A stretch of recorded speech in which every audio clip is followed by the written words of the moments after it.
न पैर थके हैं न हिम्मत हारी है, न पैर थके हैं न हिम्मत हारी है, हौसला है कुछ करने का इसलिए सफ़र जारी है। नमस्कार, सत श्री अकाल, आदाब, राधे राधे, जय कृष्ण कृष्णा। आप सभी लोगों को नमस्कार।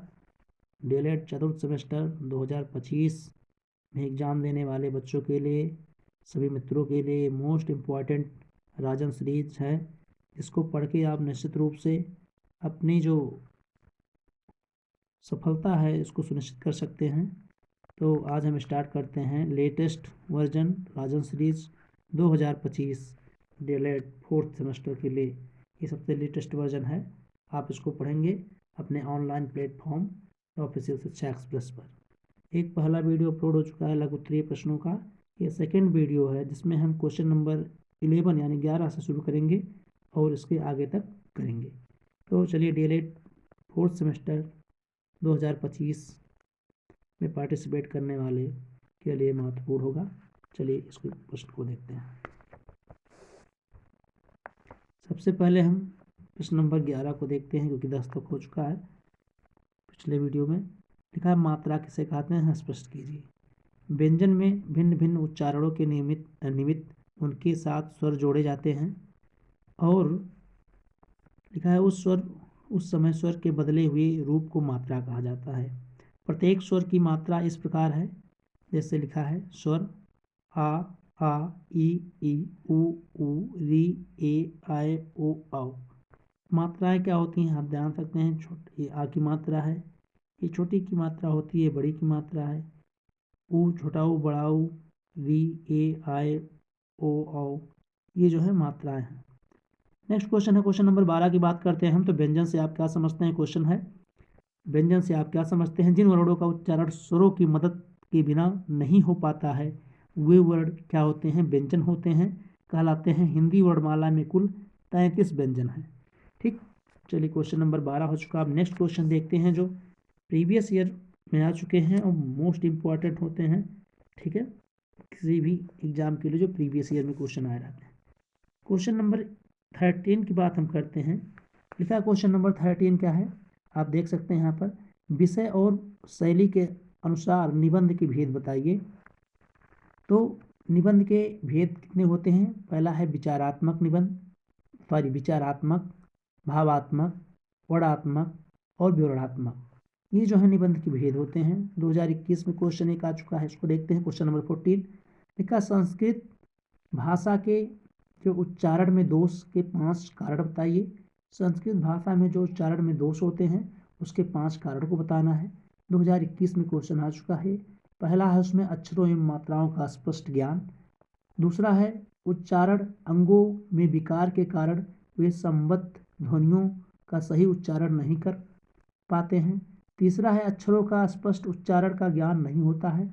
चौथा जो है आपका इसमें हलंत का सही प्रयोग ना होने पर। पांचवा है दूरभाष के कारण। क्वेश्चन नंबर 15 आप देख पाएंगे। क्वेश्चन नंबर 15 को क्या क्वेश्चन है उसको ध्यान से आप देखेंगे।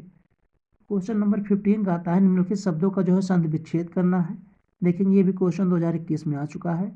तो महोत्सव महाधन उत्सव, पवन पौधन अन्न, यद्यपि यदि धन अपि।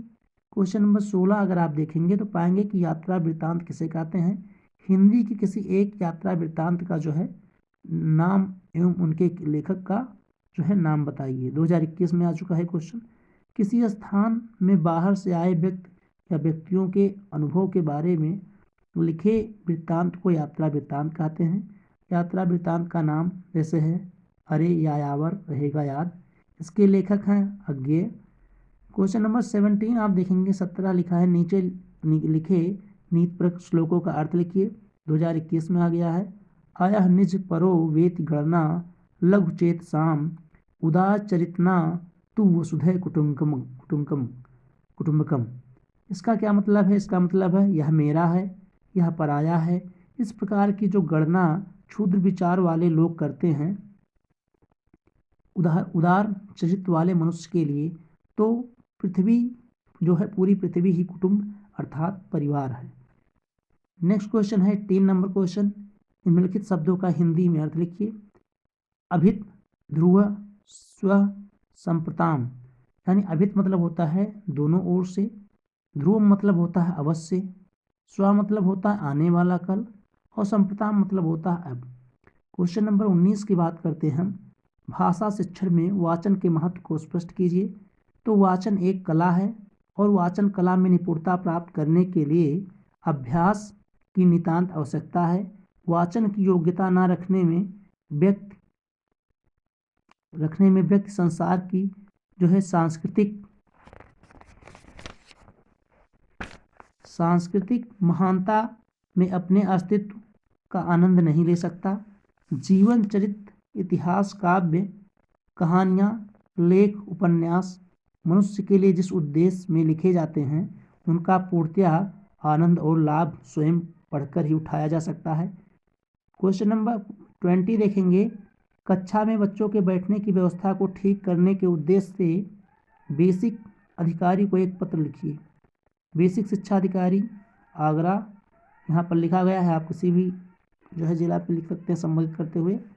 तो एक आपको क्या लिखना है कि कक्षा में जो बच्चे हैं उनके बैठने की व्यवस्था करने के लिए आपको बेसिक शिक्षा अधिकारी को एक पत्र लिखना है। जनरली इसको सब लोग लिख लेंगे, जानते होंगे। बेसिक शिक्षा अधिकारी आप अपने जिले के अनुसार लिखते हैं। यहाँ आगरा लिखा है, आगरा। मान्य निवेदन है कि बेसिक विद्यालय का नाम डाल देंगे कि कक्षा का छात्र हूँ। यहाँ कक्षा में बालकों के बैठने की व्यवस्था बिल्कुल उचित नहीं है। कक्षाएं कम होने के कारण हमें कभी ऊंची कक्षा के छात्रों के साथ बैठा दिया जाता है, तो कभी नीची कक्षा के छात्रों को साथ बैठा दिया जाता है। कभी कभी तो खुले मैदान में भी कक्षा लगाई जाती है। अतः आपसे विनम्र निवेदन है, कृपया इस ओर ध्यान देकर कक्षा में बैठने की व्यवस्था ठीक करवाने की कृपा करें। सादर। प्रार्थी अपना नाम लिख देंगे, आपको एग्जाम में नाम नहीं लिखना है, यहाँ पर लिखा हुआ है। क्वेश्चन नंबर 21 है। पुनर्बलन यानी कि री इन्फोर्समेंट शब्द से क्या अभिप्राय है? सो उदाहरण लिखिए, मतलब उदाहरण लिखिए। तो लिखिए पुनर्बलन के अंतर्गत वे समस्त क्रियाएं तथ्य आ जाते हैं जिनसे विवश होकर छात्रों की क्रियाएं करनी पड़ती हैं। शिक्षक का आदेश, स्वयं की इच्छा, बड़ों का सम्मान तथा सामाजिक मर्यादा से प्रभावित होकर जो कार्य किए जाते हैं वे समस्त कार्य जो है पुनर्बलन के अंतर्गत आते हैं। क्वेश्चन नंबर 22 है। निम्नलिखित वाक्यों को शुद्ध रूप से लिखिए। पुस्तक समर्पण की, उनका रहन सहन का दर्जा ऊंचा है, सभा में विरोध प्रकट किया गया, मेरे को बाजार जाना है। अब ये जो शब्द दिए गए हैं इनको शुद्ध करना है। तो पुस्तक समर्पित की, ये सही रूप है। उनका रहन सहन का स्तर ऊंचा है, ठीक है। उनका जो है रहन सहन का स्तर जो है ऊंचा है। आगे लिखा है, यहाँ शब्द इसमें भी गलत हो गया है मुझे लगता है, क्योंकि आप देखेंगे दोनों में सेम लिखा गया है। उनका रहन सहन का दर्जा ऊपर, ठीक है, स्तर ऊपर। उनके होता तो भी और सही होता, उनके रहन सहन का स्तर ऊंचा है तो प्लूरल हो जाता। यहाँ सिंगुलर में है। सभा में विरोध हुआ, ऊपर क्या था? सभा में विरोध प्रकट हुआ, नहीं, विरोध मतलब हो ही गया, विरोध करना। विरोध हुआ, मुझे बाजार जाना है, मेरे को बाजार जाना है, एक गलत है, मुझे बाजार जाना है, ये सब सही है। क्वेश्चन नंबर आप 23 की तरफ देखेंगे। 23 क्या कहता है क्वेश्चन नंबर 23 कहता है कि यथाविधि त्रिफला, शीतोष व चक्रधर शब्दों में समास विग्रह करते हुए समासों का नाम लिखिए। तो यथाविधि में क्या है? विधि के अनुसार। कौन समास है? वैभव समास। दूसरा आप देखेंगे त्रिफला यानी तीनों फलों का समाहार, कौन समास है? द्विगु समास। तीसरा आप देख पाएंगे शीतोष, जो शीत है जो उष्ण है यानी कर्मधारय समास। चक्रधर, चक्र को धारण करने वाला, कौन समास है? बहुव्रीहि समास। क्वेश्चन नंबर 24 को आप देखेंगे, कविता शिक्षण पर छात्र 6 के लिए एक संक्षिप्त पाठ योजना बनाइए।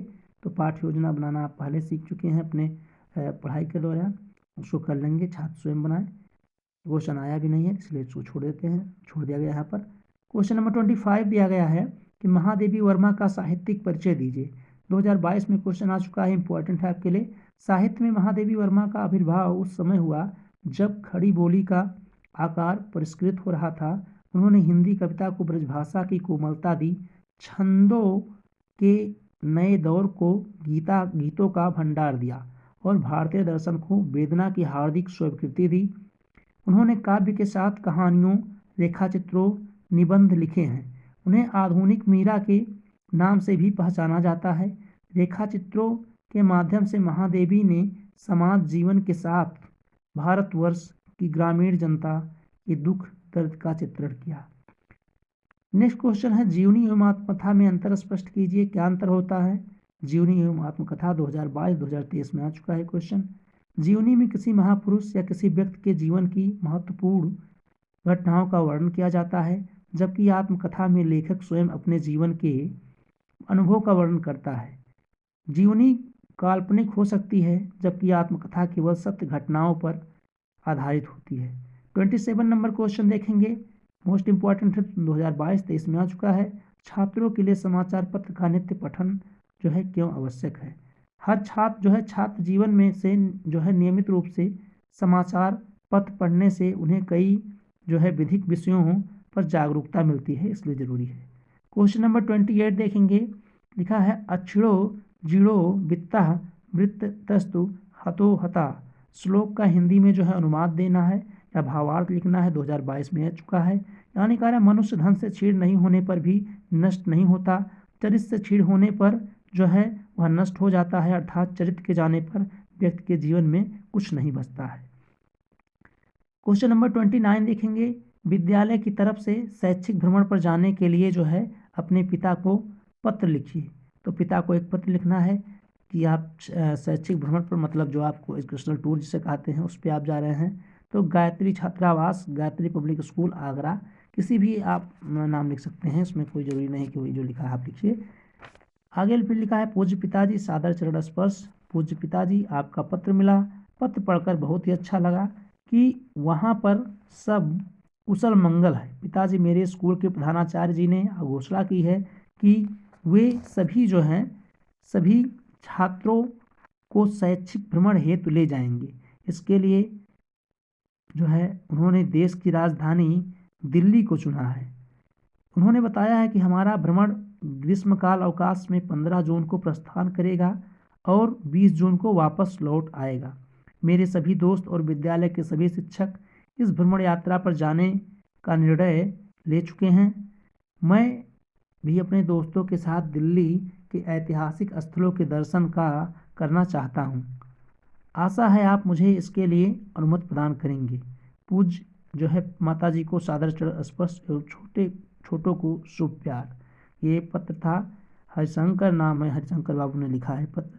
फिलहाल कोई भी नाम आप XYZ डाल के लिख सकते हैं, इसमें कोई ज़रूरी नहीं है, जैसे लिखा है इसको आप कर लेंगे। अब जो है नेक्स्ट क्वेश्चन हम देखते हैं। नेक्स्ट क्वेश्चन जो है क्वेश्चन नंबर आपका है 30, यानी कि 30 क्वेश्चन नंबर 30 है। ये क्वेश्चन है आपका, कक्षा शिक्षण में मौन वाचन से क्या क्या लाभ होते हैं। देखिए जो हम बोल कर ये बता रहे हैं ये है ये मौन वाचन नहीं, जो आप मन में पढ़ते हैं उसे बोलते हैं मौन वाचन।